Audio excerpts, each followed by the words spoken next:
வீட்டில் ஒரு வாழ்க்கை வாழ்ந்து அம்மா அப்பா ஏதோ சொன்னாங்கன்னு சொல்லிட்டு செஞ்சு காலேஜ் முடிச்சுட்டு வேலைக்கு போயிட்டு பணம் சம்பாதிச்சுட்டு அப்புறம் திருமணம் பண்ணிக்கிட்டு அதுக்கப்புறம் ஒரு குழந்தை, அதுக்கப்புறம் ஒரு வயசாகி சாகிறது பேர் வாழ்க்கைங்க. இல்லை, நம்ம நிறைய நேரத்தில் நம்ம என்ன நினச்சிட்டு இருக்கோம் அப்படின்னா, பிரச்சனைலாம் நமக்கு தான், படிப்பில் நமக்கு தான் பிரச்சனை, நம்மக்கிட்ட தான் பணம் இல்லை, நமக்கு தான் வாய்ப்பே அமையல, நமக்கு தான் நேரம் நல்லா இல்லை, நமக்கு தான் நம்ம நினச்சது எதையுமே நடக்க மாட்டுது.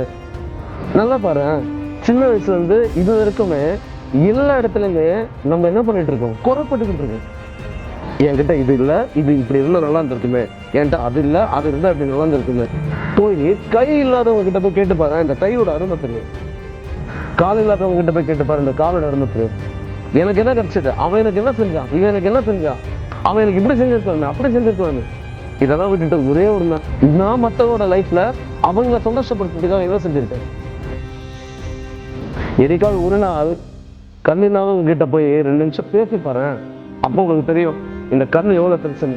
எப்பவுமே ஒண்ணுமே இல்லாத ஏழை கிட்ட போய் பேசி பாரு, ஆஹா நம்ம கிட்ட இருக்கிற பணம் சூப்பர்ப்பா அப்படின்னு உங்களுக்கு தோணும். எதுவுமே இல்லாதவங்க கிட்ட போய் கேட்டு பாரு, உங்ககிட்ட இருக்குன்றது உங்களுக்கு தெரியும். அப்படி ஒரு வாழ்க்கை என்னைக்காவது நீ வாழ ஆரம்பிச்சிட்ட அப்படின்னா, என்னைக்காவது ஒரு நாள் எதுவுமே இல்லாதவங்களுக்கு தோல் கொடுத்து அவனை அரவணைச்சு அவன் கூட ஒரு 2 நிமிஷம் டைம் ஸ்பெண்ட் பண்ணி பாரு, அப்போ உங்களுக்கு தெரியும், ஆஹா இந்த லைஃப் எவ்வளோ சூப்பரான லைஃப்.